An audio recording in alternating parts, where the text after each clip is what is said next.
Pa, tingnan mo na dyan. Oh.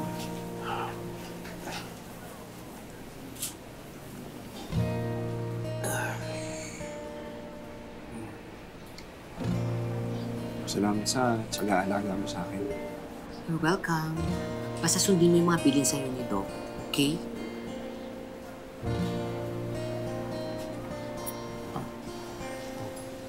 Matagal na ba yung asthma mo? Bata pa lang kasi ako, sakit ko na to. Sinumahan pa ng mataas na lagnat, kaya para tuloy ako sinapihan. Hikain talaga ako, kaya hindi ko na pinagpatuloy yung pangarap ko na maging pulis. Pareho pala tayo. Hindi tupad yung mga pangarap natin. Ano bang pangarap mo? Maging artista. Wow! Makatawa ha, wagas! Oy, walang masama sa pangarap na yon. Importante nangangarap ka. Tsaka malay mo, paglabas natin dito, sumikat ako nung maging artista ako. Huyo ka sa akin. Ikaw ba? Ano ba talagang pangarap mo? Hindi ano. Sino?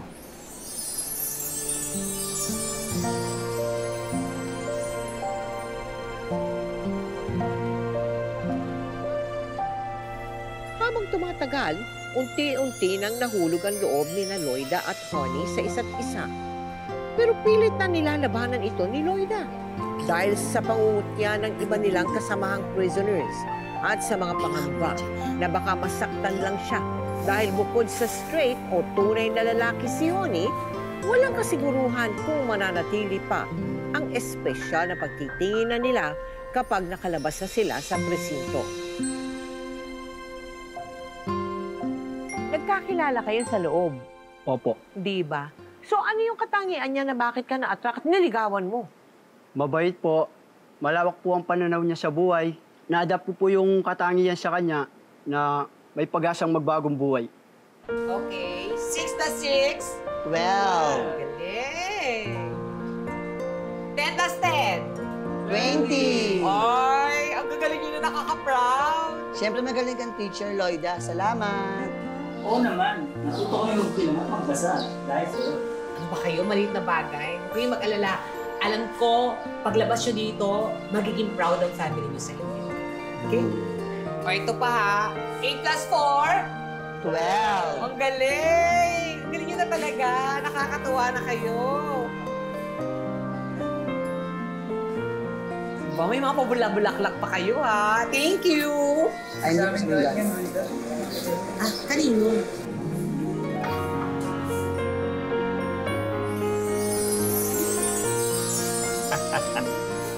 Uy! Makatikim na kami ng mainit na sabaw. Mamati ka ng mga labi namin yan.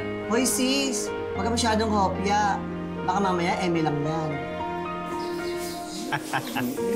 Ikaw kasi. Sige, mag-alala kayo dyan.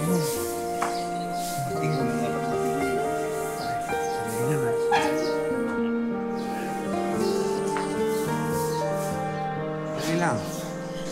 Bakit mo ba ginagawa sa akin to? Oo, inaamin ko noon, kaya ko pa makipagsabayan ng pakikipaglandian sa mga lalaki. Pero ngayon, iba doon nararamdaman ko. Bakit? Ano ba nararamdaman mo? Hindi ko alam. Ang dami nang gumugulo sa isip ko eh.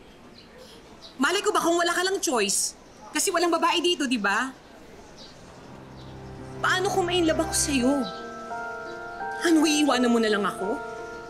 Pag nakakita ka sa labas na mas sexy, mas maganda sa akin, ganun ba yon? Yung babaeng magbibigay sa'yo ng anak? Pwede madami nang dumaan na babae sa buhay ko. Pero wala kang katulad. Iba ka. Kaya pinapangako ko sa'yo, hindi kita sasaktan, hindi kita iiwan. Loida, mahal kita.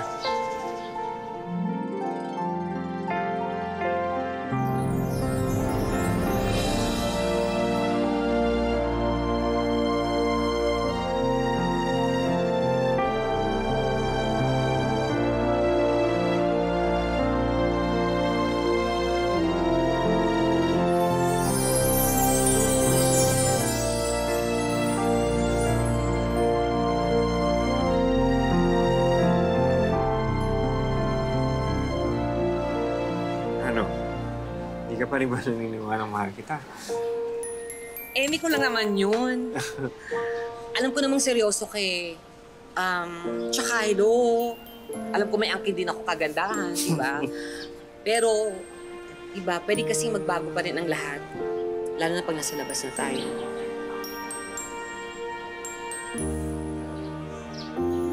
Lloyd, ako nang magbabago.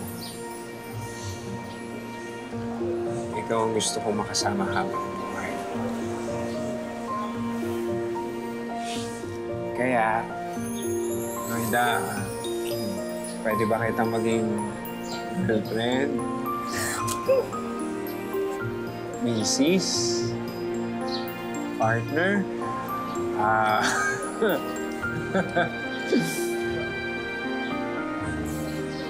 Till death do us part. Ano, partners in crime? Ano? Ano? Yes! Yes! Yes! Para mga kasama, kami na ni Lloyda. Bagamat marami sa mga kasamahang preso ni na Lloyda at Honey ang natutuwa, marami rin ang tutol sa pagmamahalan nila.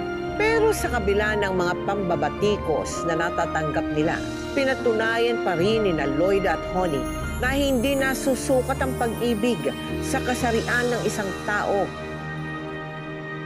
Paano kayo nagliligawan sa loob ng selda? Eh, may mga kasama kayong iba. Nililigawan ko po siya, araw-araw ko po siyang pinagdadala ng pagkain. Isang galing yung pagkain dinadala mo. Bali po, nagtitinda po ako sa loob, may kantin po doon. Nagtatrabaho po ako.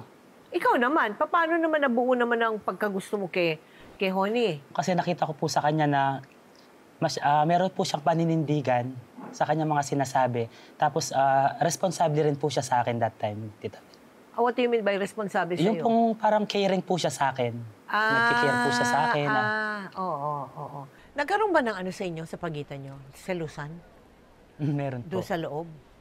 Nagselos Siya po sa'yo? yung nagsiselos. Nagsiselos ka pa sa kanya? Opo. Bakit? Pag mo may kausap na lalaki, Anong ginagawa mo pagka ganun? Ayun, nag-explain po ako sa kanya na minsan kasi po meron po kaming doon na programa ng Department of Justice na TCMP. Isa po ako sa mga observer doon na nagbibigay inspirational talk. So, marami rin po ako nakakausap ng mga inmates na kung yung mga may problema, binibigyan ko po sila ng payo. So, yun, sinasabi ko po sa kanya na yung trabaho ko, ginagampanan ko lang dito sa loob, sabi ko.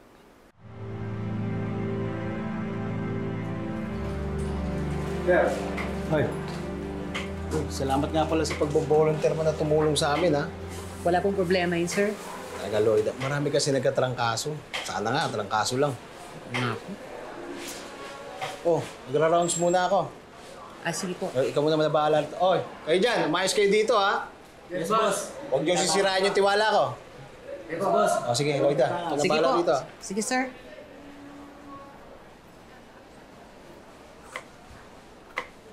Oh, ano ka ba? Hoy. Huwag kang magpapatuyo ng pawis sa likod. Alam mo namang uso ang sakit ngayon. Lalo na ngayon. Pataas ang pataas yung mga kaso ng COVID. Oo nga Buti hindi tayo ni-require magsuot ng face mask. Napakahirap nun. Oo. Sana matapos na itong pandemya na to. Paano matatapos? Pasama ang mundo ngayon. Lahat na lang talo-talo. Pati sa lalaki. Mga baboy! Oo nga. Hoy, tama na yan at tumigil na kayo dyan. Totoo naman nakakasuka kayo, mga immoral.